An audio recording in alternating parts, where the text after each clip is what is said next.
यार जो बच्चा 8 घंटे 10 घंटे पढ़ रहा है वो पागल है क्या, ये बताओ मेरे भाई। मैं क्या, आप क्या, दुनिया की कोई ताकत आपको सिलेक्शन नहीं दिला पाएंगी। सॉरी टू से। जॉब के साथ ठीक क्या यहाँ पर तैयारी की जा सकती है। सबसे पहले यहाँ पर ये सवाल सिर्फ ऐसा नहीं है जो एसएससी एस्पिरेंट का ही क्वेश्चन होता है।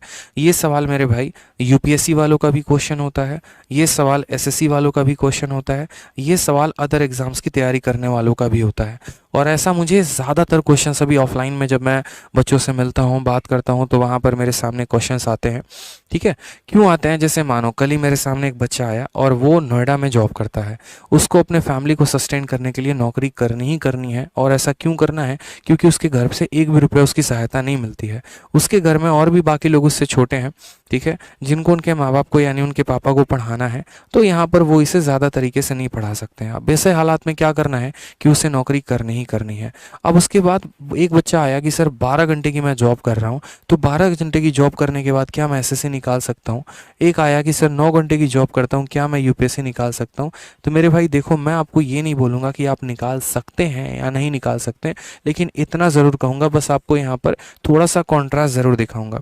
ठीक है, मान लीजिए कि एक बच्चा आता है और एक बच्चा यहाँ पर अगर हम बात करते हैं साधारण तौर पर आम पर एसएससी को लेकर, तो एक बच्चा एसएससी की तैयारी कर रहा है और वो डेली कम से कम यहाँ पर 8 से ऊपर घंटे की सेल्फ स्टडी करता है। इतने घंटे मेरे भाई वो सेल्फ स्टडी दे रहा है।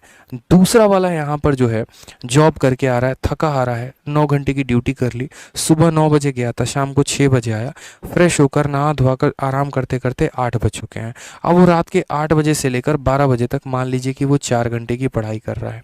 ठीक है, ये बच्चा जो है यहाँ पर 8 घंटे या हो सकता है 10 घंटे की पढ़ाई कर रहा हो। अब आप मुझे बताओ कि इससे आधे की पढ़ाई ये कर रहा है, इसकी एनर्जी दोगुनी है। सुबह उठता है, वोकैबुलरी बहुत अच्छे मन से याद करता है, ये सुबह उठता है भागा भागा ऑफिस जाता है, ये पूरे दिन मैथ्स के सवाल को लगाता है, जीके को पढ़ता है, ये पूरे दिन अपने ऑफिस के काम को संभालता है। शाम को आकर ये प्रैक्टिस करता है लाइब्रेरी से और शाम को आकर ये अपने ऑफिस के काम को देखता है। ठीक है, जब यहाँ पर इसका आराम करने का वक्त होता है तब ये थके हारे मन से वो कैब की उठाता है, मैथ्स उठाता है। तो आप मुझे बताओ यहाँ पर कि क्या ऐसा लगता है कि ऐसे हालात में इस बंदे का सिलेक्शन हो सकता है। चलो अगर होने की संभावना है तो कितने समय में, आपका ये टाइम भी बहुत मैटर करता है। अगर ऐसे सिचुएशन की हम बात करें मेरे भाई यहाँ पर, तो ऐसे बच्चे जो डेली सेल्फ स्टडी कर रहे हैं, अगर ये सिलेक्शन 1 से 1.5 साल में लेते हैं ना, तो यहाँ पर जो जॉब करने वाले होते हैं उनका सिलेक्शन बड़े प्यार से आराम से आपका 3 साल तो जाता ही जाता है। ठीक है, इसमें कोई डाउट की बात नहीं है कि आप 3 साल के पहले सिलेक्शन ले पाओ। बहुत ही प्यारा क्वेश्चन है, बहुत ही। ठीक है, आज मैं दिल्ली में देखता हूँ कि जब मैं मेट्रो में ट्रैवल करता हूँ, तो मेट्रो में ट्रैवल करते वक्त जो लोग नोएडा से जॉब करके आते हैं, स्पेशली लड़के हो गए लड़कियाँ हो गई, तो वो प्रतियोगिता दर्पण की मैगजीन ले लेते हैं, वो आपका न्यूज़पेपर ले लेते हैं, इंडियन एक्सप्रेस हो गया, इस तरीके से हो गया, मेट्रो के किसी कॉर्नर में बैठ के वो पढ़ रहे होते हैं। तो क्या उनका यूपीएससी में सिलेक्शन नहीं होता? होता है मेरे भाई, ऐसा नहीं है नहीं होता, लेकिन वो उतना ही काम करते हैं जितने में उनका खर्चा चल जाए, उतने में उनका काम चल जाए। सुबह 6 बजे से उठकर वो 12 बजे तक अपना पढ़ाई कर रहे हैं। 12 बजे से लेकर 6 बजे तक उन्होंने 6 घंटे का पार्ट टाइम काम किया और फिर वापस उन्होंने पढ़ाई की। मैं ये नहीं कह रहा कि आप जॉब करेंगे तो आपका सिलेक्शन नहीं होगा, लेकिन जॉब भी उतनी ही देर का करिए जितने में आपका खर्चा निकल जाए। पता चले यहाँ पर कि 4 घंटे की नौकरी से आराम से 5-6 हज़ार आते, उतने में आप अपना रूम का किराया देते, लाइब्रेरी का खर्चा देते, खाने का खर्चा देते और आपका काम हो जाता। लेकिन एक्स्ट्रा पैसे के चक्कर में आप 9 घंटे की ड्यूटी कर रहे हैं और वहाँ पर आपका सेल्फ स्टडी का समय ही नहीं बच रहा है। तो मेरे भाई मैं क्या, आप क्या, दुनिया की कोई ताकत आपको सिलेक्शन नहीं दिला पाएगी। सॉरी टू से। यार जो बच्चा 8 घंटे 10 घंटे पढ़ रहा है वो पागल है क्या, ये बताओ पहले। यहाँ पर सारी की सारी किताबें पढ़ रहा है, वो सारे प्रीवियस ईयर क्वेश्चंस लगा रहा है, अपने एग्जाम के लिए ज़्यादा डेडिकेटेड है, और आप उतना भी कवर नहीं कर पा रहे जितना आपके सिलेबस के लिए इंपॉर्टेंट है। तो आप कैसे compete करने को इन्हें सोचोगे, ये तो सीधा फेंकेगा आपको बहुत दूर ले जाके। तो छोटी छोटी बातों का मेरे भाई यहाँ पर ध्यान दो, ये बातें बहुत महत्वपूर्ण हैं आपके लिए। जो आप यहाँ पर पूछते हैं ना कि तैयारी की जा सकती है, नहीं की जा सकती है, की जा सकती है, लेकिन अगर वो पार्ट टाइम जॉब हो तो। फुल टाइम जॉब के साथ तैयारी नहीं हो पाएगी, और अगर हो भी गई तो 3 साल से इधर का वक्त नहीं लगने का है। क्योंकि एक बात मैंने अपने गुरु से बहुत पहले सीखी थी। ठीक है, मैं भी जैसे बहुत ज़्यादा पैसे के पीछे भागने लगा था 2019 के समय में, ट्यूशन्स पढ़ाकर मुझे ऐसा लगता था कि अगर एक ट्यूशन पढ़ाने से 4,000 5,000 मिल जा रहे हैं तो क्यों ना 2-3 पकड़ लें। उसके चक्कर में हमने ऐसा किया कि हमने अपनी पढ़ाई की ऐसी तैसी करवा दी, और ऐसी तैसी करवाने के चक्कर में ये हुआ कि हमारा रिजल्ट भी ख़राब हुआ 2018 में।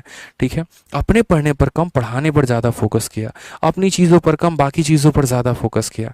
तो ये मेरे लिए सबसे बड़ा नुकसान साबित हुआ, क्योंकि उन्होंने एक बात मुझे सिखाया था कि देख, अगर तेरे जेब में 10,000 रुपये है ना, तो यहाँ पर तू उतना ही दूर जाएगा जितना तुम्हें 10,000 तक खर्च हो पाए। लेकिन जिस दिन तुम्हारे अकाउंट में 50,000 रुपये महीने के आने लगे, तो मेरे भाई तुम यहाँ पर बड़ी दूर दूर जाने शुरू करोगे। जैसे मानो मैं यहाँ पर हूँ, तो ज़्यादा से ज़्यादा मैं यहाँ 2-4 किलोमीटर आगे जा सकता हूँ, थोड़ा बहुत अच्छे रेस्टोरेंट में खाना खा सकता हूँ, थोड़ा सा जो है यहाँ पर थोड़ी सी महंगी कपड़े पहन सकता हूँ। लेकिन जिस दिन यहाँ आने लगा ना, सीधा गाड़ी जाके दिल्ली के कनॉट प्लेस में रुकेगी, बड़े बड़े शोरूम्स के दरवाजे पर खड़े मिलेंगे, शॉपिंग कर रहे होंगे, मूवी देख रहे होंगे, टाइम पास। यानी ज़्यादा पैसा आने का मतलब नुकसान भी ज़्यादा होता है, और हर कोई इसे नहीं संभाल पाता। इस बात का ध्यान रखिए। जब तक आप कुछ कामयाब नहीं बन जाते हैं, आपको अपने आप को बहुत ज़्यादा रोक के रखना होता है।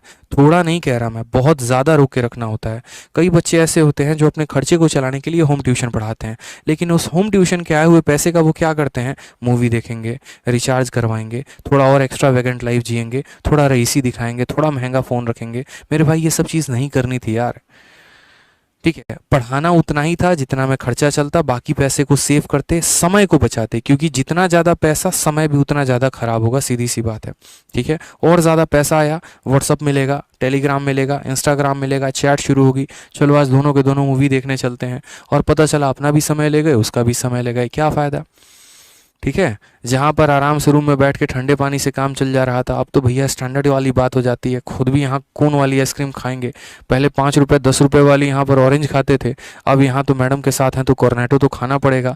35 रुपये अपने, 35 रुपये उनके, और कॉर्नेटो तो यहाँ बाहर तो मिलेगी नहीं, तो थोड़ा दूर जाके खाना पड़ेगा। अब इस चीज़ में आप देखो ना, अपने समय भी कितना वेस्ट कर दिया। ठीक है, घर वाले तो ये सोच रहे हैं हमारा लड़का एसएससी की तैयारी कर रहा है, उल्टा ये भी सोचते हैं चलो बहुत अच्छी बात है, थोड़ा बहुत काम करके खर्चा निकाल रहा है। लेकिन वो खर्चा काहे बात का आप निकाल रहे हैं, उस खर्चे को तो आप और बढ़ा रहे हैं। समय इतना ज़्यादा खर्च कर दिया जिसकी कोई लिमिट ही नहीं है। तो ये सब चीज़ें मत क्या करो मेरे भाई। ठीक है, वास्तविकता से हम जुड़े हैं, आप लोगों की हरकतें जानते हैं, पता होता है, इसी वजह से बता रहे हैं। ठीक है, तो पढ़ाई पर ध्यान दो, अनसन चीज़ें तो जीवन में बहुत सारी आते रहेंगे। कमाना यार, उस दिन कमाना जिस दिन अकाउंट में, मैं बताता हूँ ना, जिस दिन अकाउंट में सीधा पहले दिन आएगा और मैसेज यहाँ पर ही आएगा 70,000 has been credited in your account. मेरे भाई उस दिन सोचोगे कि इसे खर्च करना है तो करना कहाँ पे है। ठीक है, यहाँ पर आपके पास ऑप्शंस होंगे, आज मंडे को ये वाली टी शर्ट, ट्यूसडे को ये वाली शर्ट, वेडनेसडे को ये वाला। ठीक है, यहाँ पर रिंग होंगे, घड़ी होगा, मोबाइल होगा, इतनी एक्स्ट्रावेगेंट लाइफ होगी जिस सोच भी नहीं पाओगे। ठीक है, दिन के हिसाब से आप अपने लाइफस्टाइल को बदलोगे, लेकिन वो वक्त तब आएगा जब अभी परिश्रम करोगे, अभी मेहनत करोगे। आएगा ना यार, वो भी पल आएगा, और वो भी आप ही लेकर आओगे, कोई और नहीं लाएगा। आपके जीवन में आप ही हो जो लेकर आ सकते हो वैसे पल। लेकिन उसके लिए दिलो जान से अभी मेहनत करो। अभी फोकसबाजी में रह गए तो कहानी खत्म हो जाएगी। ठीक है, बहुत फोकसबाजी कर ली, 12th 10th में बहुत हो गया। हमारे यहाँ बिहार में स्पेशली लड़के बड़े फोकस में रहते हैं। ठीक है, कुछ बच्चे तो बहुत मेहनती होते हैं, कुछ तो इतना फोकस में रहते हैं जिसकी बात ही नहीं। और ये फोकस टर्म भी वहीं का है। ठीक है, लेकिन फोकसबाजी अभी ज़रूरी नहीं है, समझे। तो यार देखो, वीडियो अच्छी लगती है ना तो लाइक ज़रूर किया करो यार। आप लोगों के लाइक से बहुत मोटिवेशन मिलती है, बहुत हिम्मत मिलती है और पढ़ाने की, और अच्छा करने की, और बढ़िया कंटेंट लेकर आने की। और साथ में वीडियो को हर जगह पे शेयर भी किया करो।